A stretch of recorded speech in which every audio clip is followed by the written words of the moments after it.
Hi, if you're just joining us, this is crazyforcars.com. I'm your host, Steve Gray, and I've got Frank Adkins with us today. And Frank's going to talk about tire sizes. We're familiar in the old days with like the F78 14s and the G70 15s and the wide tires and the bias plies. Today's radials are a lot of metric sizes. Let's talk about, a lot of people don't understand what those ratios mean on today's tires. Well, first of all, the first series of numbers, first tire we have here on the left is a 335 30 18, and the 335 refers to the width of the tire casing. That tire is 335 millimeters wide. And that's from like bead all the way around to bead, is that right? Well, actually from the bulge in the sidewall to the bulge in the sidewall. It's the overall width of the tire casing. Okay.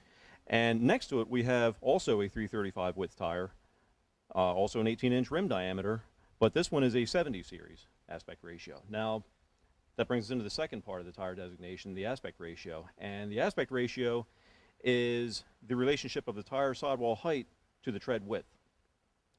In the case of the tire on the left, the 335/30, take 30% of 335, and that gives you your sidewall height. Same applies to this tire, but as you can see, that is a much taller tire. That's why it's got the 70 aspect ratio designation.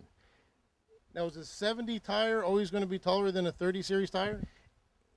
Tire for tire in the same width, yes.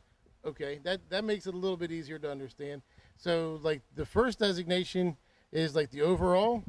Yes, the overall tire width, and the second designation expresses a percentage of that width as the tire or sidewall height. Now, a lot of people don't know, on any car, anywhere in the world, there's one unit of measurement that's never going metric, and that's wheel size. Yes, that is correct. Yes, that is given in English measure in inches. Inches, it doesn't matter what car, doesn't matter how far back, it doesn't matter where you go. A lot of stuff's going metric. The wheels are still in inches. Yes. Thank you very much for joining us. This is crazyforcars.com. If you've got any questions, feel free to put them on the website. Thanks. We'll be right back. Thank you. Well, we looked at a couple of bow ties. Now we're looking at a Mopar. And it's definitely one of the most high-impact colors. They offered a lot of high-impact colors back in the day. This is definitely a high-impact color. And I have the young lady here that oh, no, I'm sorry. Oh, hey. Tell us your name. Tell us where you're from. I'm Dale Renner from Harleysville, Pennsylvania. This is a great-looking car. Now, I was joking about the girl, but usually this is a popular chick color. Yes, now, when I walked up to the girl that had her name, had the gray color shirt on, she said, "You're the guy to talk to." I guess, yeah. I built it. I've owned it since I was 15 years old. I've had it for 22 years now. It was my first car, and it's just progressively turned into this stage. And it's an original factory pink car.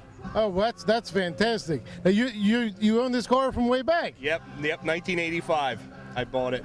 Now, it looks to me, and I'm a Mopar guy, I mean, I've had some A-bodies, there's not much of this that hasn't been fooled around with. There is not one bolt that isn't new in this car. It's been total. It took 2.5 years to get it how it is right now. Now, talk about the sheet metal that the camera's shooting on in the back right now. It's all 040 aluminum, powder-coated black. The chassis, the whole chassis is chromoly round tube. Everything's round tube. There's no rectangle tube in this car whatsoever. Front end everywhere is all round, which most people do the rectangle, you know. So I wanted it different. So like back where the normal frame connectors and stuff are, that's all gone? All gone, all gone. It's all old Molly tubing. Now what do we do? What do you have for a rear end? It's a 49-inch.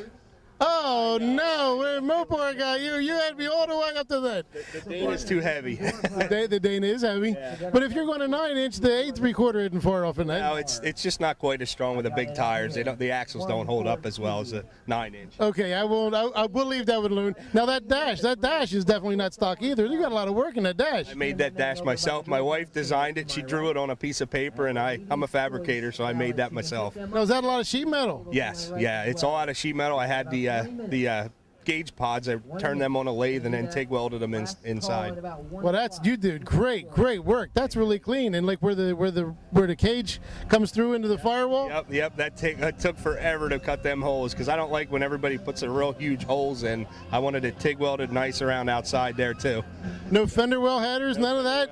Nope. This is very clean, and it's got the grill that everybody goes for as well. Yep, that came with the grill, so I got lucky with that one. My wife actually repainted every little fin on there. So. Well, she did a great job. She did. I thank you very much for showing it to us and talking to us today. Thank you. Thanks a lot.